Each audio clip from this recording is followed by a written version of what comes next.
நாளே நீ அழுது கொண்டிருக்கிறது சரியான காரியம் தான். ஆனால் உன் மேல ஒரு தேவ திட்டம் கர்த்தர் வச்சிருக்கிறார். நீ அழுது கொண்டிருக்கிற இடம் சரியல்ல, நீ அழுது கொண்டிருக்கிற முறை சரியல்ல, நீ கேட்கிற விண்ணப்பம் சரியல்ல. இப்பொழுது ஒரு நாள் தெளிவடைந்து சீலோவிலே அழுது கொண்டிருந்தவள் இப்பொழுது எழுந்து சமூகத்தில் வந்து அழ துவங்குகிறாள். முதல்ல பொசிஷனை மாத்திரா, எங்க இருந்து அழ வேண்டும் என்பதை தீர்மானிக்கிறாள். யாருக்கு முன்பாக அழ வேண்டும் என்பதை தீர்மானிக்கிறாள். இத்தனை வருஷம் அண்ணாலே ஆமென், இத்தனை வருஷம் நீ அழுதோ ஏன் உனக்கு பலன் கிடைக்கவில்லை என்றால் முதல்ல நீ அழுகிற இடம் சரி கிடையாது.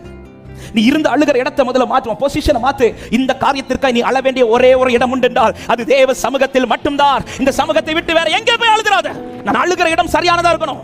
என் பலவீனம் அதிகமாகிற இடத்தில் நான் அழக்கூடாது, என் வேதனை அதிகமாகிற இடத்தில் அழக்கூடாது. சீலோவாவிலே அழும்போது அன்னாளின் கண்ணீர் குறையவில்லை, அன்னாளின் கண்ணீர் இன்னும் அதிகமாகி கொண்டுதான் இருந்தது. ஆனால் சமூகத்தில் வந்து அழுத போது அத்தனை கண்ணீரை ஒரே நாள் தொடங்கினார்.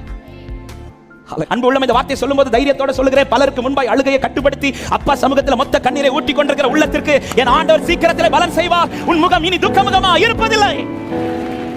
பலருக்கு முன்பாய் அழுகை கட்டுப்படுத்தி விட்டு கர்த்தர் செய்வார் என்ற நிச்சயத்தோடு நின்று கொண்டு தேவ சமூகத்தில் வந்து மொத்த கண்ணீரை வடித்துக் கொண்டிருக்கிற உள்ளத்திற்கு இந்த காலை நேரத்தில் தைரியத்தோட சொல்லுகிறேன், அன்னால் அதன் பிறகு துக்கமுகமா இருக்கவில்லை என்ற வார்த்தையின்படியே ஆமென், உங்கள் வாழ்க்கையில கர்த்தர் சீக்கிரத்திலே ஒரு காலத்தை கட்டளையிட போகிறார், உங்களை மகிழ்ச்சியாக்க போகிறார். ஆமென்.